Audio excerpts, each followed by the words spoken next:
Things that are annoying me today by Tara Kent. I'm an ADHDer, I'm autistic. I study, I'm doing a uni degree at the moment. It's my 9th uni degree. I'm a crazy nerd in every way. I love it.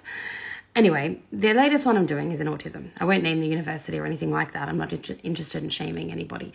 But I was asked to do an article on the strengths of autism as my very first assignment. And none of the resources were strength-based at all. They were all, like one of them even talked about burnout in teachers from teaching autistic kids and the severe burden on families having autistic children in them. And I lost my shit. I'll be really honest. I lost my shit.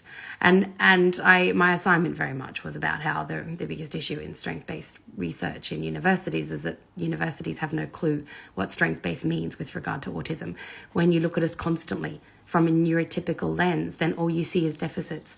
But guess what, neurotypicals? Just because you're the majority neurotype, it doesn't mean you're right. It doesn't mean your version of the world is correct. It doesn't mean that your social norms have to be adopted by people that aren't neurotypical.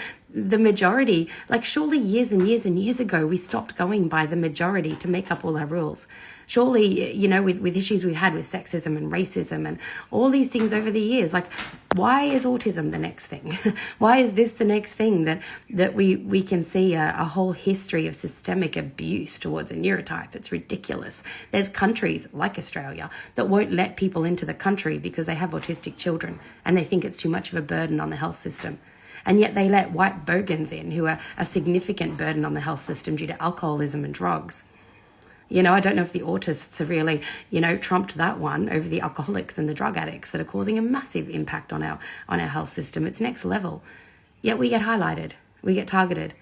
You know, they're not listening to actually autistic voices. And I mean, actually autistic is a movement. Actually autistic are people who not only know they're autistic, they're proud of their autism. They see it as a neurotype. They don't see it necessarily as only a disorder.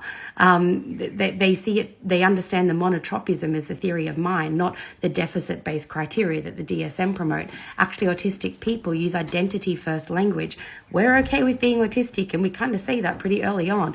We're an autistic person. We don't have autism or carry it around like a handbag. We're also very opposed to things like ABA, conversion and compliance-based therapies. We don't want to stamp out our autism. We don't want eugenics to cure it. There's actually nothing to cure. Our brain works pretty super fast. For so long I thought I couldn't be autistic because my brain works so fast. I then realized there's no way I could be neurotypical. My brain works way too fast.